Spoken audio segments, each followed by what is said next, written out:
जय सिया राम। आगामी 9 अप्रैल से चैत प्रतिपदा की शुरुआत होने जा रही है। हिंदू नव वर्ष की शुरुआत होगी और माता की आराधना की तैयारियों में सभी भक्त जुटे भी हैं। बहुत सारी जिज्ञासाएं इस बात को लेकर भी हैं कि उस दिन शुभ मुहूर्त क्या है, हम किस प्रकार से माँ भगवती की आराधना करें, पूजन करें कि माँ भगवती हम पर कृपा करें।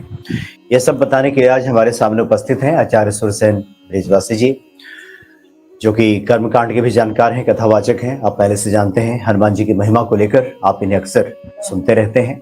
स्वागत है आपका आचार्य जी। जय सिया राम। और आप विस्तार से भक्तों को बताएं कि क्या शुभ मुहूर्त है और कैसे भगवती की आराधना करें भक्त। सबसे पहले तो हिंदू नववर्ष की बहुत बहुत शुभकामनाएं सभी वर्षों भक्तों के लिए, और आने वाला नववर्ष सबके लिए मंगलमय हो, सबके लिए कल्याणकारी। और बड़ा ही शुभ समय होता है हमारा यह नववर्ष का, जिस समय वसंत ऋतु होती है और पतझड़ होके नई नई पत्तियां वृक्षों पर आ रही हैं। और उसी समय हमारे मन में भी यह भाव होता है कि हमारे जीवन में भी नए नए विचार, नई नई भावनाएं, नए नए कार्य हमारे जीवन में हो। तो ऐसा नया संवत्सर, और उसमें नवरात्रि का प्रारंभ हो रहा है प्रतिपदा तिथि से, और यह इस बार 9 अप्रैल 2024 से प्रारंभ हो रहा है। दिन मंगलवार है और विशेष बात, इस दिन जो पूजा का शुभ मुहूर्त है वह प्रातः काल 6 बजे से लेकर के 10 बजे तक का है, और मध्याह्न में जो अभिजित मुहूर्त है वो ठीक 11:45 से 12:30 तक का है। तो इसमें आप अपने घर में घट स्थापन, कलश स्थापन कर सकते हैं। और विशेष करके इस दिन जो सर्वार्थ सिद्धि योग और अमृत सिद्धि योग बन रहा है वह 9 तारीख में प्रातः सुबह 7:30 बजे से बन रहा है। तो इसलिए आप इस समय में और घट स्थापन करते हैं तो निश्चय ही आपके जीवन में अमृत सिद्धि और सर्वार्थ सिद्धि की प्राप्ति होगी। और जैसा कि आप लोगों को पता ही होगा घट स्थापन हम लोग किस प्रकार से करते हैं। सबसे पहले हम नीचे मिट्टी बोते हैं, मिट्टी में हम जौ बोते हैं और उसके ऊपर हम कलश स्थापित करते हैं। प्रयास करिए कलश पे आप स्वास्तिक बनाएं सीधा, और कलश में कलावा बांधें, और कलश के अंदर जो डालना है उसमें एक हल्दी की गांठ होनी चाहिए, और चांदी का सिक्का हो तो बहुत अच्छा है, कमल गट्ठा होना चाहिए, और साबुत धनिया होना चाहिए, अक्षत होने चाहिए। ये पदार्थ आप उसके अंदर कलश के अंदर डालिए और उसमें पल्लव लगाइए, आम के पत्ते लगाइए। आम का पत्ता लगाना बहुत जरूरी होता है, क्योंकि जब आपने देखा बसंत ऋतु में पतझड़ होता है तो सारे वृक्षों से पहले पत्ते झड़ते हैं फिर नए आते हैं, लेकिन आम का पौधा ऐसा होता है जिसपे पहले नए पत्ते आते हैं उसके बाद पुराने पत्ते झड़ते हैं। ये वंश वृद्धि का सूचक है। तो उसमें पत्ते लगाइए, उसके बाद तिल पर चुन्नी लपेट करके कलावा बांध करके नारियल स्थापित करिए, और प्रयास करिए। नारियल स्थापित करने की विधि है, जब हम नारियल स्थापित करते हैं तो नारियल के सामने उसमें आपने देखा होगा आंखें बनी हुई होती हैं, तो जिस तरफ वो आंखें होती हैं, मुंह बना हुआ होता है, वो अपनी तरफ होना चाहिए। इस तरह से आप उसको नारियल को स्थापित करिए। नारियल स्थापित करने की विधि है। और दूसरा, आपके पास अगर मूर्ति है माँ भवानी की, दुर्गा की, अगर छोटी पूजा वाली मूर्ति है तो आप उसको अभिषेक कराइए, जलाभिषेक कराइए, पंचामृत अभिषेक कराइए, और विशेषतः केसर से आप माँ भवानी को स्नान कराइए। ये बड़ा ही अच्छा और श्रेयस्कर है उनको स्नान कराना। वस्त्राभूषण पहनाइए। आप अपनी पद्धति से, आपको जो भी नियम पता है उसके अनुसार धूप दीप नैवेद्य सब करिए, अथवा अगर किसी ब्राह्मण को बुला करके आप घट स्थापना कराते हैं तो बहुत अच्छा है। इस बार जो नया संवत्सर प्रारंभ हो रहा है और माँ भवानी जो प्रतिपदा में शैलपुत्री के रूप में आ रही हैं, वो इस बार मंगलवार से प्रारंभ है, इसलिए माँ का जो वाहन है इस बार घोड़ा है। घोड़ा बड़ा ही श्रेयस्कर होता है माँ भवानी का वाहन। तो इस दिन माँ भवानी घोड़े पर आ रही हैं, और जब जाएंगी तो हाथी पर सवार होकर के जाएंगी, क्योंकि बुधवार के दिन नवमी है और इस दिन माँ भवानी हाथी पर गज सवारी करते हुए जाएंगी। तो गज सवारी करके जाएंगी तो वो भी इस बार हमारे लिए अच्छा है और श्रेयस्कर है। और विशेषतः अगर आपको बहुत सारी समस्याएं हैं, उनसे आपको समाधान चाहिए, तो नवरात्रों में माँ भवानी का जो बीज मंत्र है, ओम ऐं ह्रीं क्लीं चामुंडाय विच्चे, इसका आप 108 बार जाप करें और प्रयास करिए। अगर ये माला कमल गट्ठे की हो तो बहुत अच्छा है, बहुत ही श्रेयस्कर है। और आप इसमें दुर्गा सप्तशती का पाठ कर सकते हैं। अगर वो नहीं है आप, तो 2 काम आप कर लीजिए।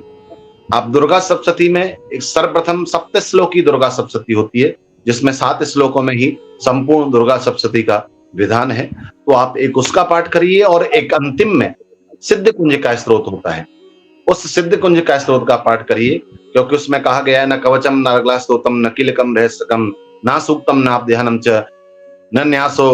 तो इस तरह से उसके अंदर जो कहा गया है कि आप न कवच कर पाते, न कीलक कर पाते, न रगला कर पाते हैं, तो आप उसको सिद्ध कुंज का स्त्रोत को करेंगे तो निश्चित आपको श्रेयस्कर और पुण्य फल की प्राप्ति होगी।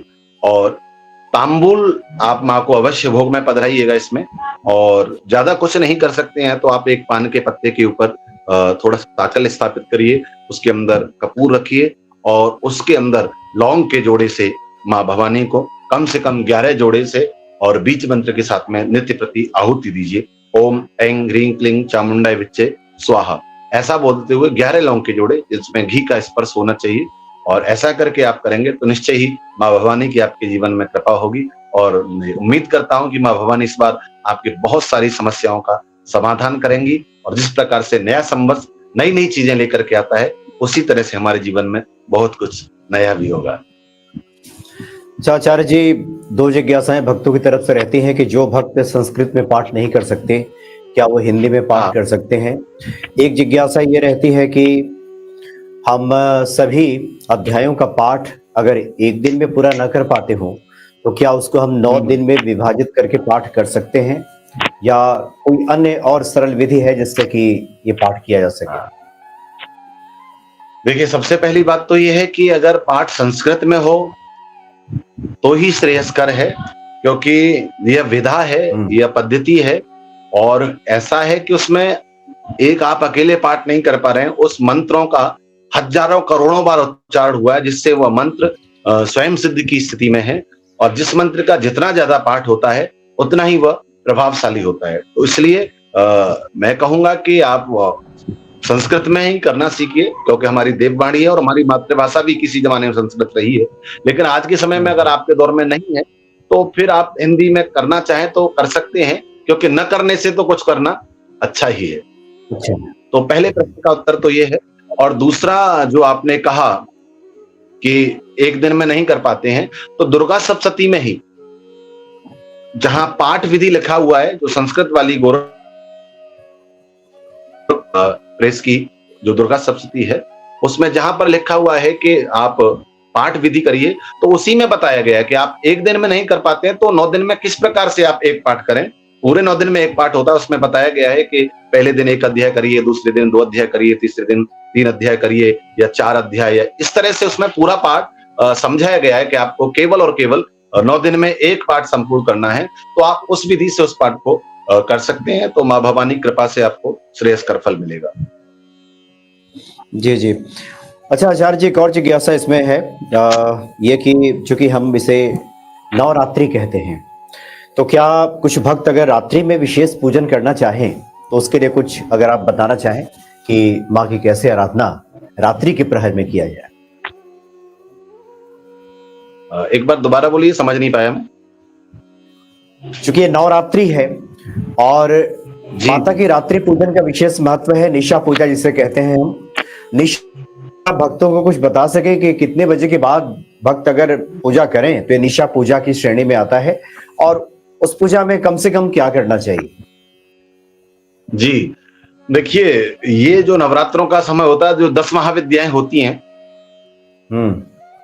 उनकी विशेष आराधना का समय होता है। जब आप तंत्र क्रिया की ओर जाते हैं तो 10 महाविद्याओं की जागृति इन्हीं नवरात्रों में की जाती है, और उनका जो पूजन अर्चना होता है वो रात्रि के प्रहर में ही होता है, और खास करके रात्रि के द्वितीय पहर और तृतीय पहर में ये पूजा प्रारंभ की जाती है, क्योंकि रात्रि 4 पहर की होती है। तो पहले पहर को निकाल करके और आप दूसरे और तीसरे पहर में इस पूजा का विशेष विधान है।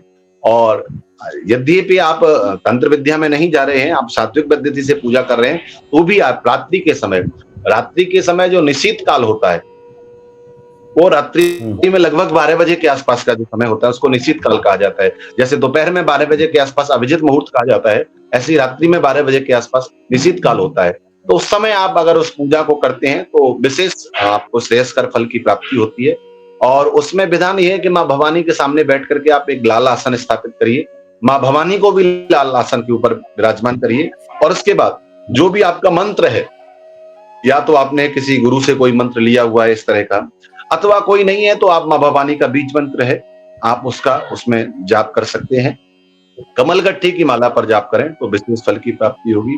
अथवा जो पाठ आप दिन में कर रहे हैं वो पाठ आप रात्रि में करेंगे तो भी आपको ज्यादा और श्रेष्ठकर फल की प्राप्ति होगी, निश्चित काल के समय करने मात्र से। जी जी जी, बहुत अच्छी आपने जानकारी दी आचार्य जी, विस्तार से काफी। अन्य भी जिज्ञासाएं सामने आएंगी तो एक बार फिर से हम आपसे इस विषय पे बातचीत करेंगे। बहुत बहुत धन्यवाद आपका। जय सिया राम। जय श्री राम।